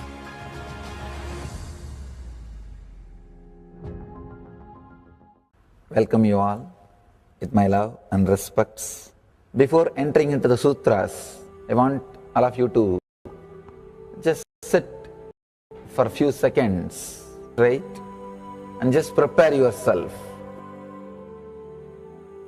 Because this understanding about which I am going to talk gave me the courage to leave the home. Today's subject is Maya. Actually, many times, the young age I used to think I should leave the home, go around, live a sannyas life. Suddenly, one day, when I was reading one of the Shankara's work on this Maya, somehow the concept clicked. The word Maya cannot be translated into English. Thinking the lesser reality as the higher reality is what we call Maya. What you are seeing, you can't say this is illusion. No, this is not ultimate. Your understanding this is ultimate is illusion. And the click happened. Not only to leave the house, decided to live like in the Vedic tradition. Anybody wants to become enlightened has to leave their home. They have to become homeless. It is a basic condition for enlightenment. You can't be in your hometown. You have to start wandering, studying, because to enter into the ultimate truth, you need to have the courage to go behind wherever it leads. There is a beautiful sutra in Brahma Sutra, the first sutra of Brahma Sutra. It says, Atatu Brahma Jignasat. Let us inquire into the reality. It says, only a courageous person who is ready to go behind wherever truth leads can enter into this science. In those days, we had a beautiful system. When somebody becomes enlightened, he will go around and sit with all other scholars, pandits, learned people, and he will open up his understanding. The other person will open up his understanding. Whoever can take the other person to the deeper level of understanding will follow him. That's all. That is why exploring the truth into the deeper and deeper level has been made as a compulsory basic value for anybody who wants to explore the reality, explore into the truth. What we need to understand from this story, courage to go behind the truth, wherever it leads. Even they are ready to gamble with their life, but they are ready for truth.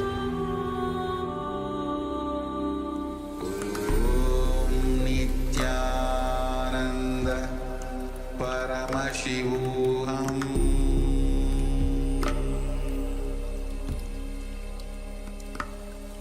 Om Nithyananda Paramashivoham.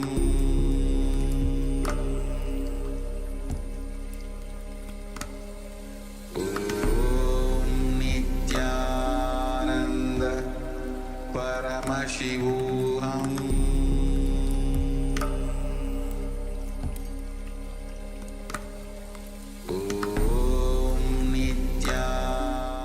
Nithyanandam, welcome all to one another exciting session where we are going to be having the third eye scanning from the Nithyananda Rudras from the Nithyananda Gurukul Balasans, where you can ask all your questions and we will be answering them through seeing through the third eye.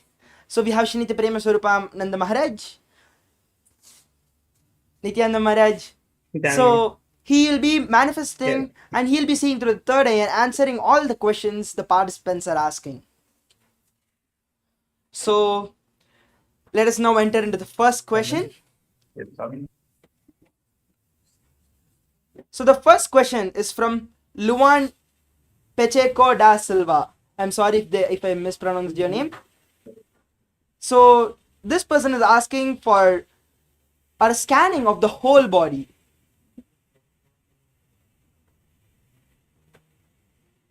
Yes. Now I'll be scanning to the third eye and revealing whatever Swamiji has for you.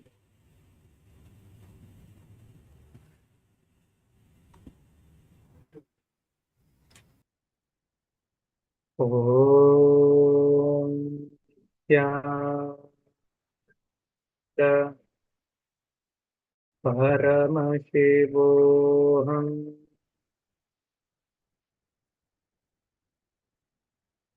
Om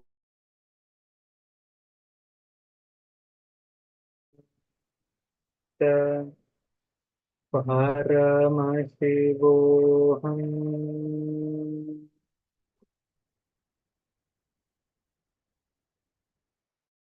Om Nithyananda Paramashivoham.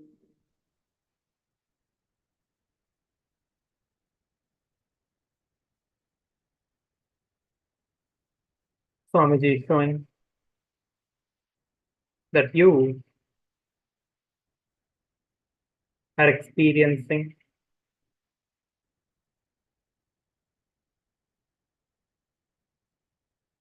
issues with your digestion, which are related to your inner space and thought currents that you're currently having, which is weighing your body down. You're having the pain in your stomach.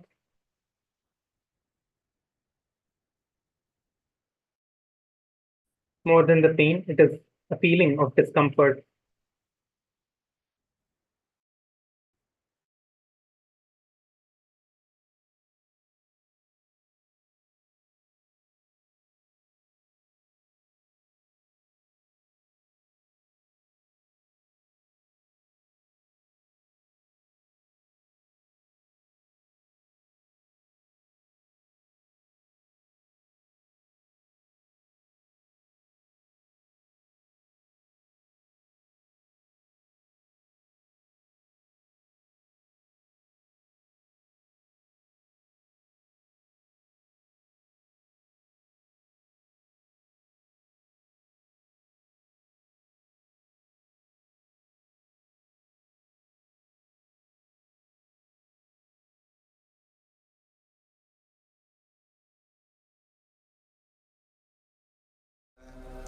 Paramashivoham.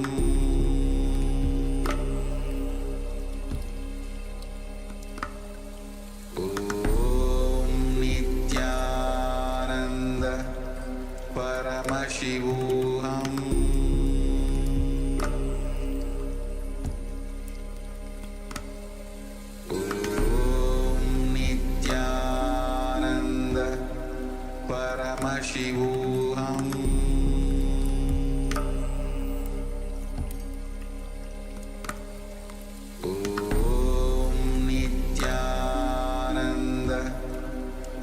Paramashivoham.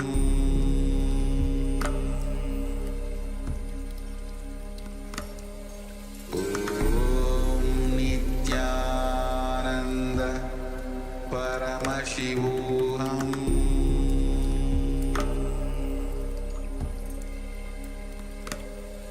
Om Nithyananda Paramashivoham.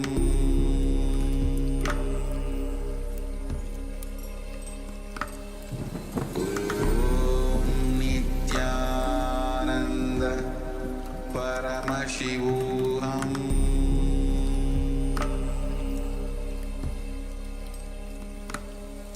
Om Nithyananda Paramashivoham. Sorry for the technical glitch. We apologize for the technical glitch. Yes, Prema Surpa Maharaj, you can continue with the scan. Yes.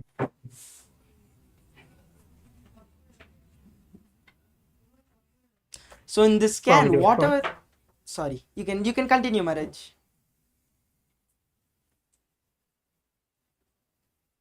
But the problem they're experiencing with your digestion is what is affecting you in various different aspects of your life. This digestion issue is being caused because of the mental stress and the worry that you're having. Intensely chant the Mahavakya from the core of your being and practice the unclutching.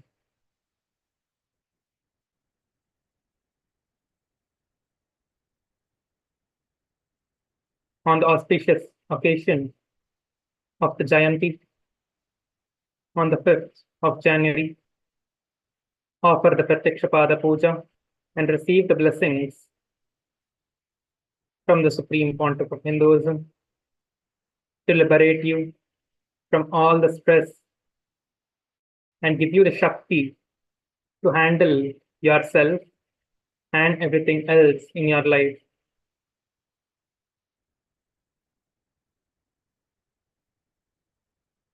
Practice unclutching as the first step now.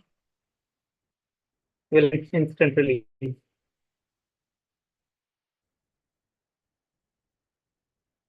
Yes.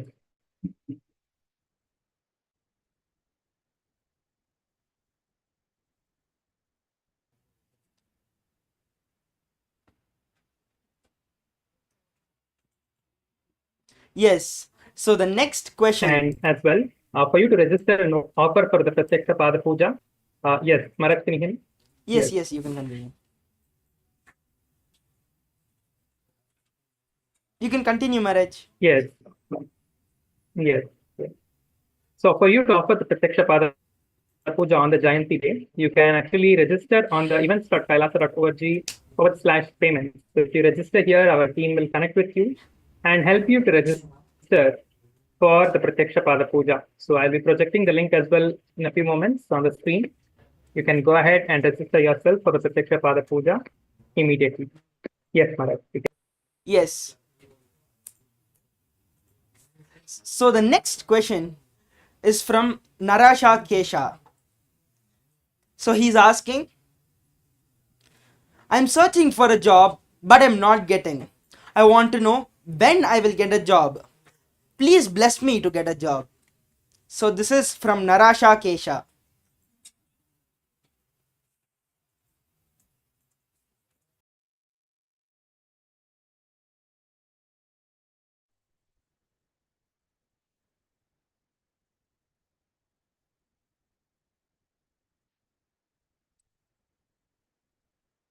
Yes.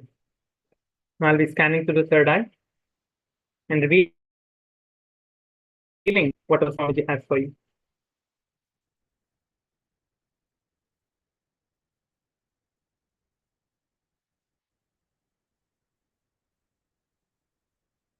Oh, yeah, the Paramashivoham.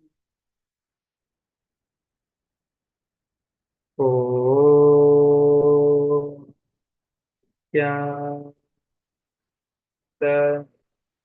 Paramashivoham.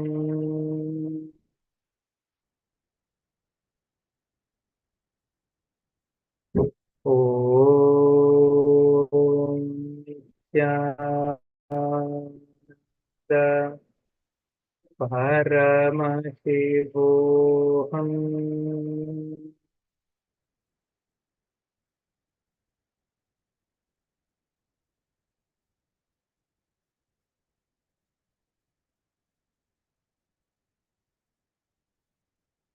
Whatever obstacle you're facing with your job will be resolved.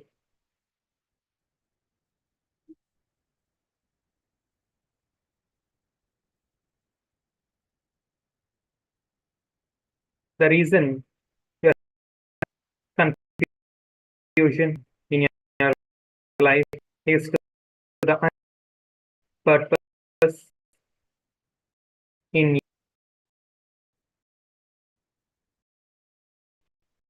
towards your energy clear, able to get anything success in your life.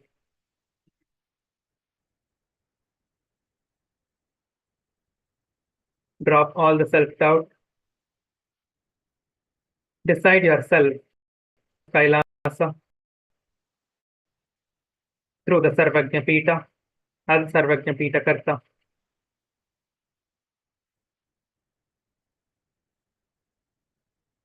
Through this, you will manifest Kailasa and everything that you desire in your life. Decide for this, you will see the results happening immediately.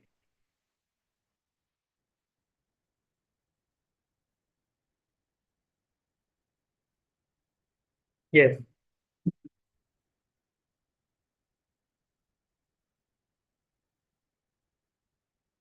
And everyone who are receiving the blessings to offer any of the sevas or any guidance towards further tracking you after this session and helping you personally to manifest the realities that you have the intention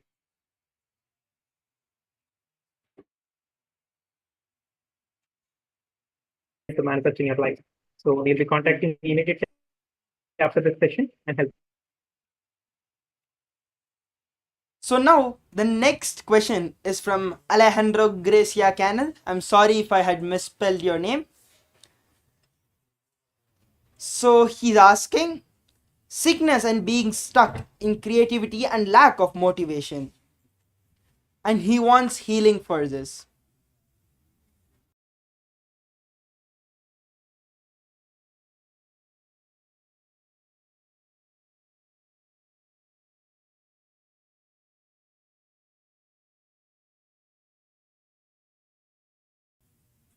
Again, I'm repeating.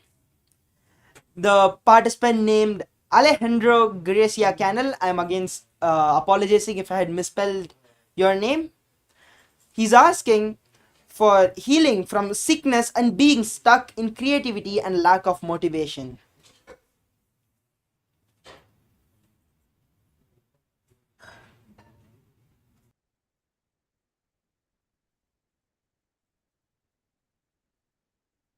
Om Nithyananda Paramashivoham. Om Shanti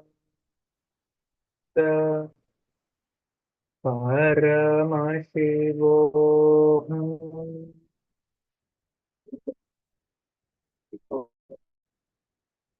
Om Shanti Paramashivoham.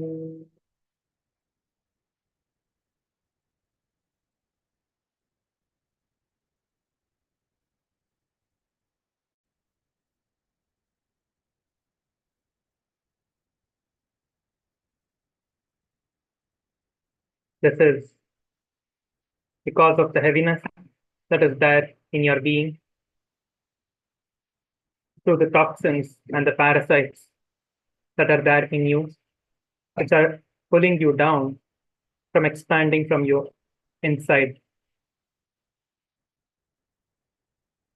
You need to be ferocious with yourself and wash away all of those patterns, parasites, and the toxins. Only when your body is cleansed, you will experience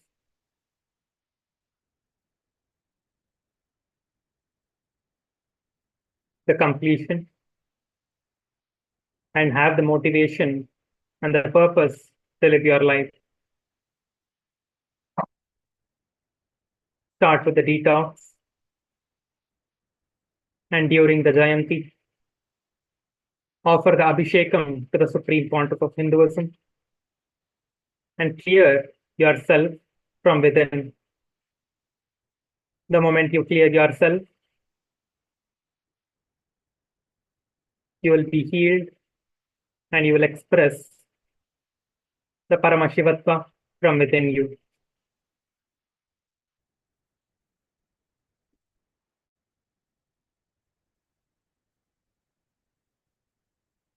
Yes. Yes. So the next question is from Vikrant Vag. I want to know why I have focus issues, memory issues, and fatigue issues. Is it due to sinus or unclean stomach? I feel okay when the liquid drips down my throat and nose passage is moist. I want healing for any incompletions and fear in me. This is from Vikrant Vag.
Paramashivoham.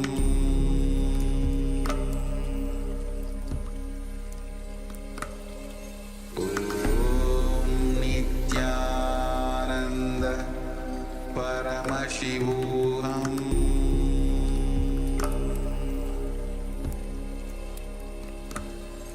Om Nithyananda Paramashivoham.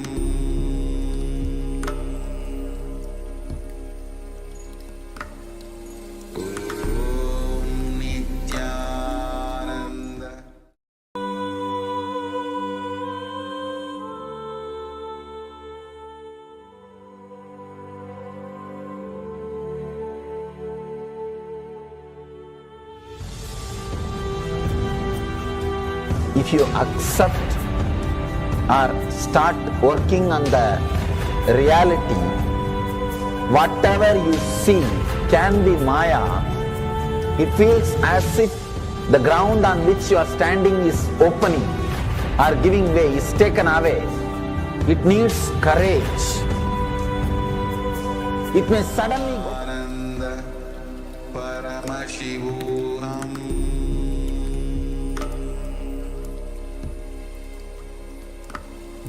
Om Nithyananda Paramashivoham.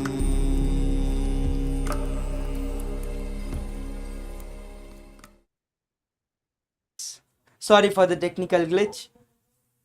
We apologize for the technical glitch which just happened.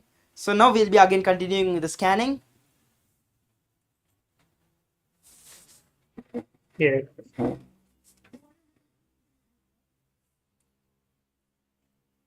Om Nithyananda Paramashivoham.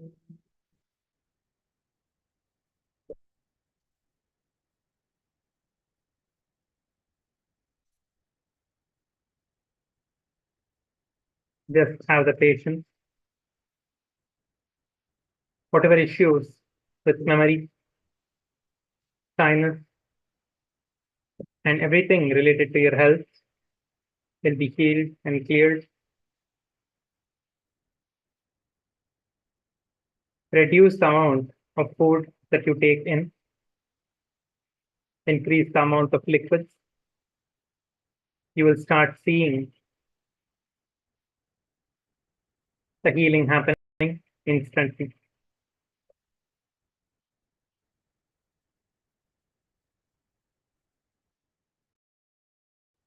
Yes.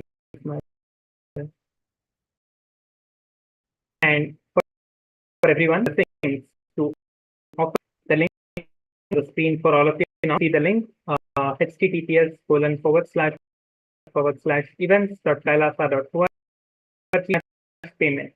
This is register. You can go ahead and click on the link and you can offer less cost. So once you register here, we will be connecting with you immediately after this and helping you to register and offer the seva and manifest the reality that you want in your life. Yes, this is such a beautiful session where we had this causing your reality with the third eye, and many of the participants, you got your answers, you got the answers for your questions, and you got your reality will manifest very soon. It'll happen. And I also want to invite all the participants for the Paramashivoham program, which is starting the 26th of December, which is tomorrow. So requesting all of the participants to join us. So there is the level 1, level 2, level 3. There are the 3 different levels. You can join any one of the levels, whichever you have not completed, and then you can continue with the other levels. So please take some time and scan the QR code or use the link and join the Paramashivoham program, which is starting tomorrow. So with this, we'll be coming to the end of this session. Thank you all. Nithyanandam. Into the door, only then you can see the next door. Because I am trying to reproduce the same understanding and experience which happened in me. Understand? When I understood that Maya, the concept of Maya, it gave me so much of joy and courage to do anything. I decided I will live like a Shankara. There is every possibility you will catch the glimpse. I am not telling you will run away from a home. You will have the same energy and excitement and liberation when you realize this truth. If this one concept Maya is understood logically by you, no suffering can make low curve in